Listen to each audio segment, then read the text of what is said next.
ወደ ሰማይ ወፎች ተመልከቱ፣ አይዘሩም፣ አያጭዱም፣ በጎተራም አይከቱም፣ የሰማይ አባታችሁም ይመግባቸዋል። እናንተ ከእነርሱ እጅግ አትበልጡምን? ከእናንተ ተጨንቆ በቁመቱ ላይ አንድ ክንድ መጨመር የሚችል ማን ነው?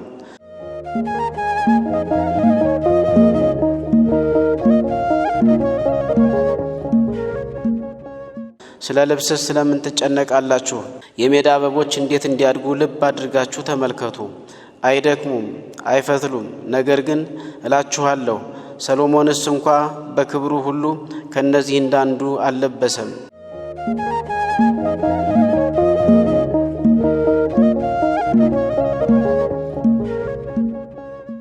በዚህ ዘመን ላይ ጭንቀት በበዛበት ዘመን ላይ በዚህ ሁሉ ነገር ውጣ ውረዱ በሰፋበት ዘመን ላይ ሁሉ ተወደደ ጨመረ እንጂ ቀነሰ በማይባልበት ዘመን ላይ በዚህ ላይ አትጨነቁ የሚለውን ድምጽ የእግዚአብሔርን ድምጽ መስማት መታደል ነው።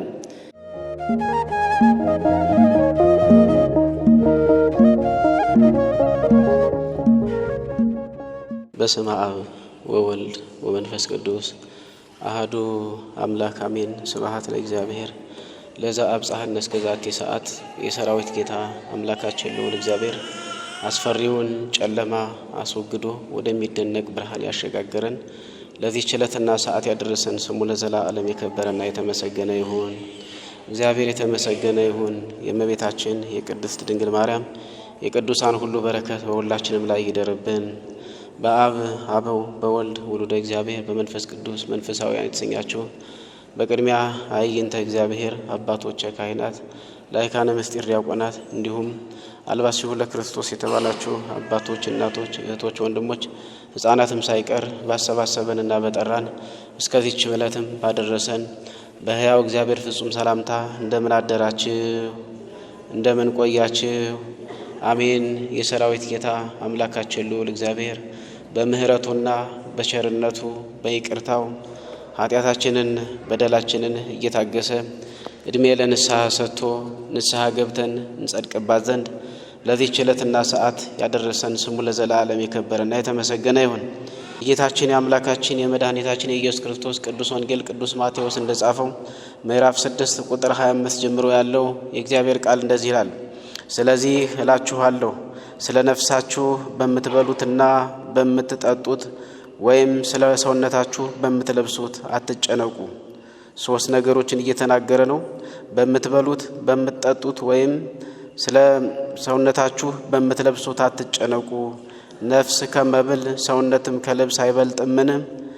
ወደ ሰማይ ወፎች ተመልከቱ፣ አይዘሩም፣ አያጭዱም፣ በጎተራም አይከቱም፣ የሰማይ አባታችሁም ይመግባቸዋል። እናንተ ከእነርሱ እጅግ አትበልጡምን? ከእናንተ ተጨንቆ በቁመቱ ላይ አንድ ክንድ መጨመር የሚችል ማን ነው? ስለ ልብስስ ስለምን ትጨነቃላችሁ? የሜዳ አበቦች እንዴት እንዲያድጉ ልብ አድርጋችሁ ተመልከቱ።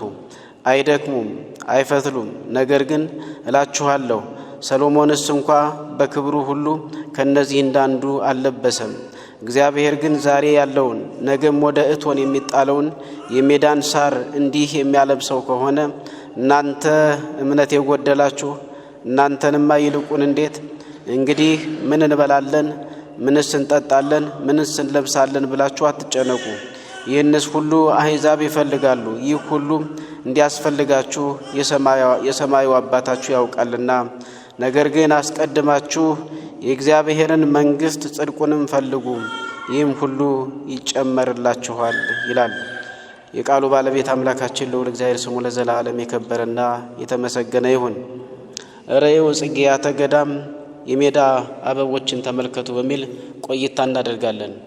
የትምህርታችን መሰረታዊ ዓላማ እግዚአብሔር አምላክ ሁሉን የሚያደርግልን ስለኛ የሚያስብልን ስለሚያስብልንም ሁሉን የሚያዘጋጅልን አምላክ እንደሆነ ማስገንዘብና ማስረዳት ነው። እንግዲህ እንዴት ነው የሚያዘጋጅልን፣ እንዴት ነው የሚያስብልን ብለን ይህንን በአይምሯችን ውስጥ ልናመላልስ እንችላለን። እግዚአብሔር የሚያዘጋጅልን ሰማይና ምድርን ሰጥቶናል አይደለም? ሰማይንና ምድርን በሰማይ ላይ ያሉት ፀሐይ፣ ጨረቃ፣ ከዋክብት በቀን እንዲያበሩልን በሌሊት እንዲያበሩልን፣ እንደዚሁም ደግሞ ምድር እጽዋትን፣ አዝሬትን፣ አትክልትን አብቅላ እንድትመግበን፣ ባህሮች፣ ውቅያኖሶች፣ ሐይቆች እሷን እንዲያጠጡ፣ ከዚህም ባለፈ ክረምትና በጋውን እያፈራረቀ በክረምት በዝናብ ያበቅላል፣ በፀሐይ ያበስላል። ከዚህም በላይ ደግሞ ለማይክሮ ሰከንድ እንኳን ልንተወው ትተነው በህይወት መኖር የማንችለውን ኦክሲጅንን ይሰጠናል ወይም እስትንፋስን ይሰጠናል። እነዚህ ሁሉ ታላላቅ ስጦታዎች የእግዚአብሔር ናቸው። ስለዚህ እኛ በእነዚህ በተሰጡን ላይ ጠንክረን መስራት ነው እንጂ ከዚህ በላይ መጨነቅ እንደሌለብን መገንዘብና መረዳት አለብን። መጨነቅና ማሰብ ሁለቱ ይለያያሉ። መጨነቅ ማለት ሌላ ግንዛቤ ያለው ነው። ማሰብ ማለት ግን የሰው ልጅ ከእንስሳት የሚለየው በማሰቡ እንደሆነ መገንዘብ ይጠበቅብናል። የሰው ልጅ ከእንስሳት ተለይቶ ማሰብ በመቻሉ ዕውቀት ጥበብ የተሰጠው ስለሆነ ጨለማውን የሚፎካከር ብርሃን መብራቱን የፈለሰፈ የሰው ልጅ ነው። እንግዲህ ለምንድነው? እግዚአብሔር የሚያስብበትን የሚመራመርበትን የሚጠበብበትን ዕውቀቱን ስለሰጠው ነው። ይሄን አይነት ዕውቀት ያለው ሰው አይስራ ማለት አይደለም፣ አታስቡ አትጨነቁ ማለት። ይሄን አይነት ክህሎት ያለው ሰርቶ ማደር የሚችል ሰው አትንቀሳቀሱ ማለት አይደለም። በምሳሌ ተሰጥቷል። የሰማይ ወፎችን ተመልከቱ አለ። አይዘሩም አያጭዱም በጎተራም አይሰበሰቡም፣ እውነት ነው። ግን አይበሩም አልተባለም፣ አይዞሩም አይንቀሳቀሱም አልተባለም። ስለዚህ እነዚህን ሁሉ እግዚአብሔር ይመግባቸዋል። ስለ ልብስ ለምን ትጨነቃላችሁ? የምድር አበቦችን ተመልከቱ አለ። አበቦችን የሚያበቅላቸው እሱ ነው። አበቦችን እንደዚህ የሚያስውባቸው የሚያሳምራቸው እሱ ነው። እንደ አበቦች ያለ ጌጥ ያለው የለም። በዚህ በምሳሌ ያነሳው ንጉሱ ሰሎሞንን ነው። ከነገስታት ሁሉ በላይ ንጉስ ሰሎሞን እንዲያነሳው የቻለ ምንድነው ሲባል አንደኛ ነገስት ምዕራፍ 3 ላይ ገብታችሁ አንቡ። ሰሎሞን የእግዚአብሔር ወዳጅ ስለነበረ ሰሎሞን ገና በ12 ዓመቱ ገና ሳለ ወደ አምላኩ ወደ እግዚአብሔር መንገስ ሲጀምር ወደ አምላኩ ወደ እግዚአብሔር ጸለየ። ምን ብሎ ነው የጸለየ? ሀብት ስጠኝ ብሎ አልጸለየም። ወይም ጠላቶችን አጥፋልኝ ብሎ አልጸለየም። ወይም ስልጣኔን አርዝመው ብሎ አልጸለየም። ሰሎሞን የጸለየው በዚህ በጠቢብና አስተዋይ በሆነ ህዝብ መካከል እኔ እፈርድ ዘንድ እኔ አስተዳድር ዘንድ እንዴት እችላለሁ? አምላኬ ሆይ ማስተዋሉንና ጥበቡን አድለይ ብሎ ነው ወደ እግዚአብሔር የጸለየ። በዚህ ጸሎቱ ገና ህፃን እያለ ይሄን በመጸለዩ በዚህ ጸሎቱ እግዚአብሔር ተደሰተ ይላል። የሚገባ ጸሎት ስንጸልይ እግዚአብሔር አምላክ ይደሰታል። የሚገባ ጸሎት የሚገባ ማመልከቻ ሲሆን ለማመልከቻችንም ቶሎ ብሎ ፈጥኖ መልስ ይሰጠናል ማለት ነው። የሚያስፈልገን ሲሆን ሰሎሞን የሚያስፈልገውን የጠየቀ ገና ህፃን ሳለ በዳዊት በአባቱ ዙፋን ላይ ተቀመጠ። ካዲያ ያንን አገር እንዴት አድርጌ እመራለሁ? ህዝብ እንዴት አድርጌ እመራለሁኝ? ደሃ ተበደለ ፍርድ ጎደለ ብዬ እንዴት ማስተዳደር እችላለሁኝ? ሰራዊቱንስ እንዴት መምራት እችላለሁኝ? ሀገርንስ እንዴት መጠበቅ እችላለሁኝ? የሚል በዚህ ባይምሮ ውስጥ ታወቀ። በእነዚህ ሐሳቦች ማለት ነው። ስለታወቀ ሁሉን መፍትሄ ወደ መስጠት ወደሚችለው ወደ እግዚአብሔር አምላክ ጸለየ። እግዚአብሔር አምላክም በጸሎት ተደስቶ ምን አለ? ካንተ በኋላ ካንተ በፊትም አንተን የሚመስል ንጉስ እንዳይኖር አድርጌ አንግሼሃለሁኝ፣ ጥበብንና ዕውቀትን ሰጥቼሃለሁኝ። የለመንከኝን ጥበብንና ዕውቀትን ማስተዋሉን ሰጥቼሃለሁኝ። ከዚህም በላይ ያለመንከኝን ሀብትንና ብልጽግናንም ሰጥቼሃለሁ ብሎ እግዚአብሔር አምላክ ይሄን ስጦታ ለገሰው ማለት ነው። እግዚአብሔር ስሙ ለዘላለም የተመሰገነ ይሁን። ስለዚህ ጥበብንና ማስተዋልን የለመነ መለመን ያለብን ጥበብና ማስተዋል ነው። ጥበብና ማስተዋል ካለ ሀብቱ በፊታችን ያለ፣ ሁሉ ነገር ስራ በፊታችን ያለ፣ ብዙ የፈጠራ ስራዎች ይገለጡልናል። ጥበብና ማስተዋል ካለ ሁሉ ነገር በእጃችን ነው ማለት ነው። ስለዚህ መጸለይ ያለብን በእንዲህ አይነት ነው። ከዚህ ካነገሰው በኋላም ሰሎሞን በምድር ላይ ካሉ ነገስታት በበለጠ የጌጥ ልብሶችን ይለብስ ነበረ። የወርቅ ሐረግ ያለባቸው የተለያዩ ማዕድናት ሐረግ ያለባቸውን ሐር የሚባለውን የተወደደውን ልብስ የወርቅ ሐረግና አበቦች ያሉበት ልብስ ይለብስ ነበረ። ተመልከቱ፣ ከወርቅ የተሰራ የወርቅ ሐረግ ያለበት የወርቅ አበቦች የተለያዩ ቀለማት ያሉበት የክብር ልብስ ይለብስ ነበረ። ካዲያ ይሄንን ወደ ዋናው ስናመጣው ሰሎሞን እንኳን እንደ አበቦች አድርጎ እንደነዚህ አላጌጠም ማለት ነው። አሁን ሰሎሞን የለበሰው ንጉስ ሰሎሞን እንደ አበቦች መልበስ የፈለገው ማንን አይቶ ነው? አበቦችን አይቶ ነው እንጂ አበቦች ሰሎሞንን አይተው አይደለም እንደዚህ ያጌጡት። ተመልከቱ፣ ሁለቱ ነገሮች ማየት ይቻላል።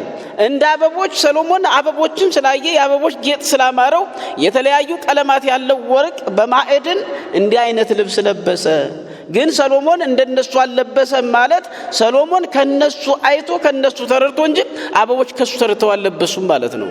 ስለዚህ እነዚህን አበቦችን እግዚአብሔር አምላክ ያስጌጣቸዋል።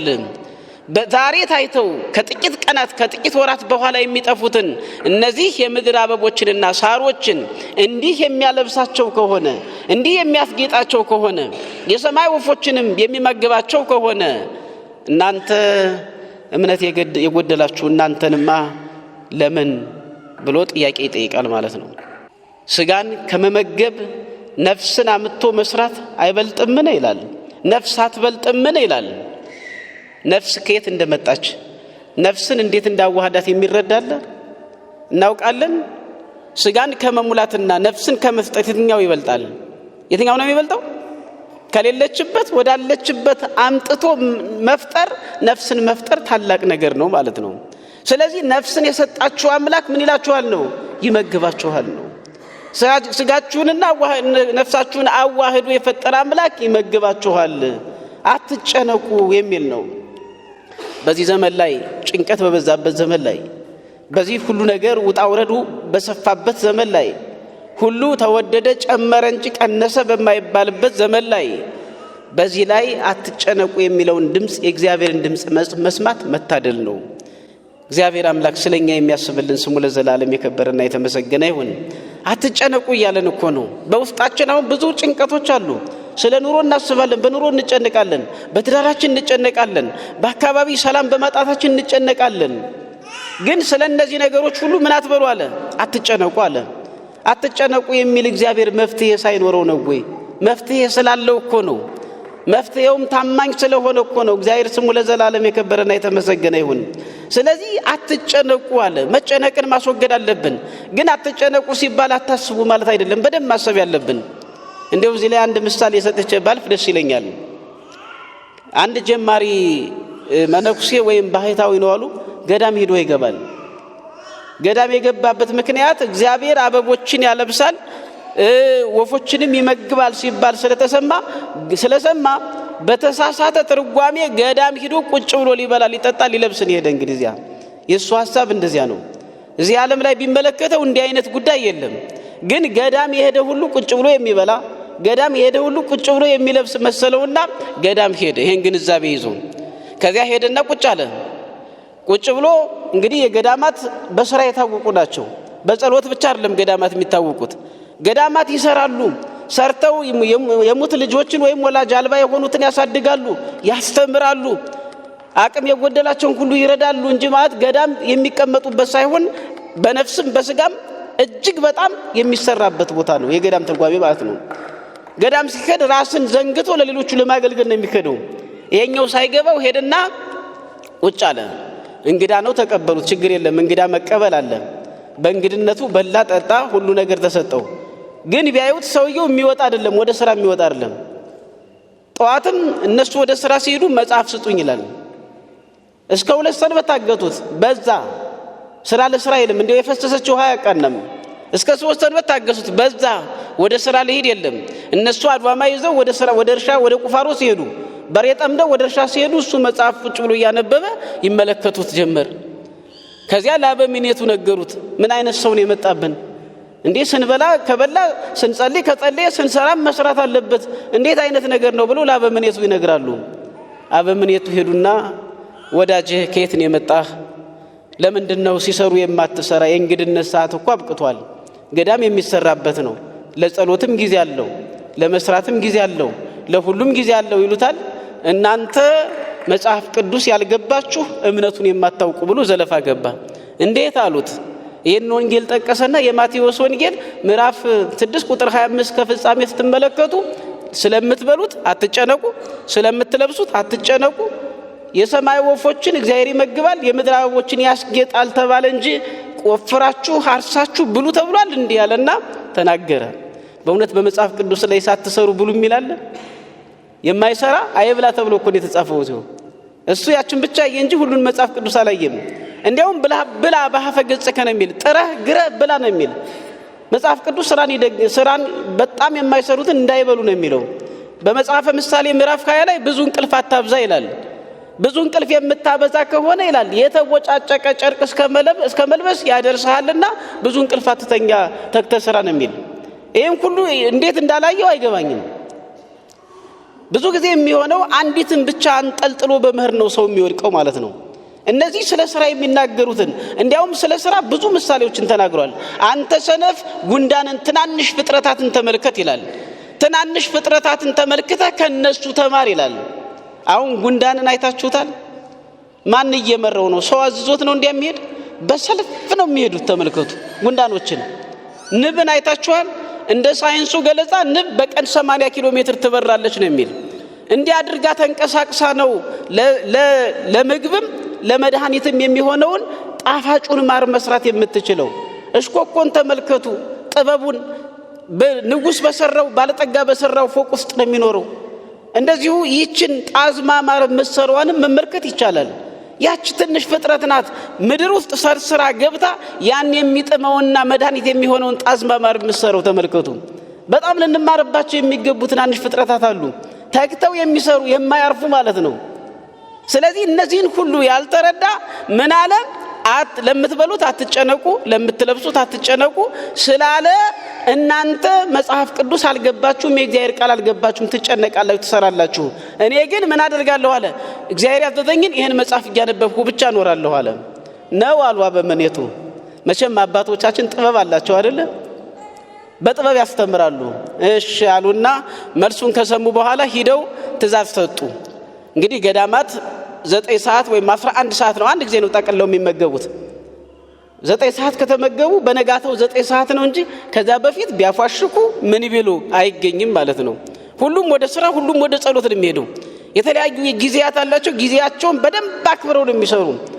ካዲያ ምንም ይላስተላለፉ ሰበሰቡና እሱ በሌለበት ሌላ ቦታ ላይ እንግዲህ አሏቸው። ሲመገቡ ምን አለ? መጥቅ አለ ወይም ደወል አለ፣ ይደወላል። የምሳ ሰዓት አለ፣ የጸሎት ሰዓት አለ። የሚደወለውን ሰዓት ደወሉን በሰዓት ከፋፍለው ያውቁታል። ካዲያ በ9 ሰዓት ምን እንዳታረጉ እንዳትደውሉ አሏቸው። ሳትደውሉ መጣችሁ ሁላችሁ መቅንኗችሁን ውሰዱ አሉ። መቅኑን ነው የሚባለው አመጋገቡ። የቤተ ክርስቲያን ስርዓት አላት አጠራራው። ለምሳሌ ጸበል የሚሰጥበት ኩስኩስት ይባላል እንጂ እንደሌላ አይጠራም። እዚህ ከመጣ በኋላ እቃዎች ሁሉ ይከብራሉ፣ ስም ይወጣላቸዋል፣ የቅድስና ስም ማለት ነው። ስለዚህ ያኛው መቅኑን ይባላል። በ9 ሰዓት መቅኑናቸውን ሲቀበሉ ደወል እንዳትደውሉ ተባለ። ስለዚህ እንዳትደውሉ አሏቸው። ኑና ዝም ብላችሁ ሳይደወል መታችሁ ተመገቡ ተባለ፣ ውሰዱ ተባለ። ከዚያ ያ ሰውዬ እያነበበ ነው። ገና 6 ሰዓት ሲሆን እያፋሸከው ነው፣ ደወሏን እየጠበቀ ነው። ተመልከቱ። ሂዶ ሊበላ እኮ ነው ቁጭ ብሎ። ከዛ እየጠበቀ ነው። እነሱ ምንም ደወል ሳይደወል 9 ሰዓት ደረሰና ሂደው ምግባቸውን ይዘው ወደ የበዓታቸው ሄዱ። እዚያች ተመገቡ። ቢያይ ሰዓት ሳይ 8 ሰዓት ሆነ፣ ደወሉ አይደወልም። 9 ሰዓት ሆነ አይደወልም። 10 ሰዓት ሆነ አይደወልም። 11 ሰዓት ሆነ አይደወልም። 12 ሆነ አይደወልም። 1 ሰዓት ሆነ ደወል የለም። ከዚያ በነጋታው ምን አለ? ሲያልመዘምዘው አድሮ የለ። ተመልከቱ። ደግሞ ከሚሰራ ሰው የተቀመጠ ሰው ነው በጣም የሚርበው። ሰው ሲቀመጥ ቅምጥ ሲያበዛ ኃጢአት ይሰራል። ሰው ሲቀመጥ ጾም ይገድፋል። እየሰራ እኮ ቀኑን አያውቀውም፣ ባንዴ ነው የሚመሽ። እንዲሁ እውነት ስራን የፈጠረ አምላካችን እግዚአብሔር ስሙ ለዘላለም የተመሰገነ ይሁን። አሁን እናቶቻችንን ብታዩዋቸው እረፍት አላቸው። ሳያውቁት ሰዓት ይሄዳል። ብዙ የሚሰሩ ሰዎችን ተመልከቷቸው። ሳያውቁት ባንዴ ሰዓት ይሄዳል። ይሄን ያህል ሰዓት ነው ሲባል አያምኑም። እንዴ ዛሬ ሰዓቱን የሮጠ ምንድነው ይላሉ። የተቀመጠ ሰው ከሆነ ግን ሰዓቱ አይሄድለትም። እንዴ በርግጫ ቢለውም አይነቃነቅለትም። ተመልከቱ። ሰዓቱ የሚንቀሳቀስ አይደለም። ለተቀማጭ ሰው ሰዓቱ ሰማይ ነው የሚሆንበት፣ ይበዛበታል። ወይ ማንበብ አለበት ወይ የሆነ ነገር ስራ መስራት አለበት። ካዲያ ደወል የለም። በነጋታው ምን አለ? እናንተ አለ እንዴት ሳትበሉ ነው በልታችሁ ያደራችሁ አለ። እንዴ በልተናል እንጂ አሉት። ባገራችሁ ሰው ተትቶ ነው እንደሚበላላቸው፣ ባገርህ ሳይሰራ ነው እንደሚበላሉት። ተመልከቱ። ባጭሩ ማለት ነው። ባገርህ ስራ ያልሰራ ይብላ ይላል። እስኪ የምታነበውን መጽሐፍ አውጣና ተመልከተው። ሊሰራ የማይወድ አይብላ ተብሎ ተጽፎብሃል አሉት። ነው አለና ከእንግዲህ በኋላ ያላችሁኝን እፈጽማለሁ ብሎ በነጋታው አብሮ አድዋማ ከሚይዙት አድዋማ፣ ከሚያርሱት እርሻ፣ ከሚያርሙት አረም አብሮ ተሰለፈ። ስለዚህ ምን ያስፈልጋል ነው? መስራት ያስፈልጋል፣ ማሰብ ያስፈልጋል። ነገር ግን ምን አያስፈልግም? መጨነቅ አያስፈልግም። ለመጨነቅ ምሳሌ ልንገራችሁ። አንድ ጥበበኛ ዝንጀሮ ነው አሉ። ጥበበኛ ሆንሁ ሲል ምን አለ? ይሄ ሰማይ ወደ ሰማይ ቀና ብሎ ይሄ ሰማይ የተሰበረ እንደሆነ ይወድቅብኝና ይገለኛል። ስለዚህ ምን ልስራ አለ? የሆነ የምከላከልበት ነገር ልስራ አለ። መጨነቅ ማለት እንደዚህ ነው። እኛ ልናደርገው የማንችለውን ማሰብ እኛ ልናደርገው የማንችለውን ስለዚህ ማሰብ መጨነቅ ይባላል ማለት ነው። ለምሳሌ ክረምቱ አይመጣም ብለን ብንጨነቅ አይመለከተንም። ክረምቱን የሚያመጣው ማን ነው? እግዚአብሔር ነው። ዝናብ እንዲዘንብ የሚያደርግ እግዚአብሔር ነው። እርሻ ማረስ ግን ይጠበቃል፣ ማረም ግን ይጠበቃል፣ ሁሉን ነገር ማድረግ ግን ይጠበቃል። ስለ ዝናቡ ማሰብ ግን የኛ ድርሻ አይደለም። ስለ ዝናቡ መጨነቅ ማለት ነው። ምክንያቱም በሰዓቱ ምኑን ያመጣዋል? ዝናቡን እግዚአብሔር አምላክ ያመጣዋል ማለት ነው። መስራት ያስፈልጋል፣ አበርክትልኝ ማለት ያስፈልጋል። ከዚያ በላይ ያለውን መጨነቅ የለብንም የሚባለው ይሄን ለማስታወስ ነው። ስለዚህ እግዚአብሔር አምላክ የማይረሳን የማይዘነጋን ወቅቶችን በማፈራረቅ አሁን ከዚህ በፊት የነበርንበት ማን ነው? ዘመነ ክረምት ነበር አይደል? ክረምቱ ምንም እንኳን እግዚአብሔር እርሱ ባወቀ ለበረከት ቢሆንም ቢያደርገውም ቢያዘገየውም ክረምቱ ከመቼ ነበረ? ከሰኔ 25 እስከ መስከረም 26 ዘመነ ክረምት ይባላል። አሁን ደግሞ ሌላኛው ቀጥሎ አሁን ያለንበት ጽጌ ዘመነ ጽጌ ይባላል። አበቦችን የምናይበት አበቦች አበበው የተለያዩ አበቦችን አጊጠው የምንመለከትበት ስለሆነ በዚህ አይነት ቤተክርስቲያናችን ታስተምራለች። እኛ ደግሞ ከዚህ መማር ያለብን በቅድስና ማጌጥ እንዳለብን ነው። በንስሐ ማጌጥ እንዳለብን፣ ስጋውና ደሙን በመቀበል መዋብ እንዳለብን፣ ልክ እንደ አበቦች ሁሉ እኛ በምን ማጌጥ አለብን? በንስሐ ማጌጥ አለብን። እግዚአብሔር እኛን በማየት ደስ እንዲለው በንጽህና በቅድስና ማጌጥ አለብን። በፍቅር ማጌጥ አለብን። ሰላም በውስጣችን መስፈን አለበት። ህብረታችን መጽናት አለበት። ከኃጢአት ከበደል መራቅ አለብን። አበቦቹ ሲያዩዋቸው የተለያዩ ቀለማትን ይዘው እንዲያምሩ እኛም ልዩ ልዩ የጽድቅ ስራዎችን እየሰራን በደሙ የቀደሰንን አምላካችንን ማስደሰት አለብን ማለት ነው። መዋብ አለብን። ልክ አሁን ለብሰናል አይደል? ለብሰን ደስ እንዳለ ንጹህ ልብስ ውስጣችን ደግሞ በንስሐ ሊዋብ ያስፈልገዋል። እግዚአብሔር እንዲደሰት በእኛ እኮ ይደሰታል። ልጅ በእናት አባቶቻችን በልጆቻቸው እንደሚደሰቱ ከዚያ በላይ እግዚአብሔር በእኛ ይደሰታል ማለት ነው። ስለዚህ እግዚአብሔርን እንድናስደስተው የተከፈለልን ዋጋም እንዳንጥል እኛን ለማዳን ስጋውን ቆርሷል፣ ደሙን አፍሷል፣ ስለኛ ተገርፏል። በመስቀል ላይ ዋጋ ከፍሎ ነው ጠላታችንን ቀጥቅጦ በኃጢአት ሲገዛን የነበረውን እርሱ በቅድስና የገዛን አምላካችን ልዑል እግዚአብሔር። ስለዚህ ንጹሃን መሆን አለብን። አበቦች እንደሚያስደስቱ እኛም በሕይወታችን እግዚአብሔርን እንድናስደስት በንስሐ በቅድስናና በንጽህና መመላለስ አለብን። የሰራዊት ጌታ አምላካችን ልዑል እግዚአብሔር ስሙ ለዘላለም የከበረና የተመሰገነ ይሁን። ይቆየን።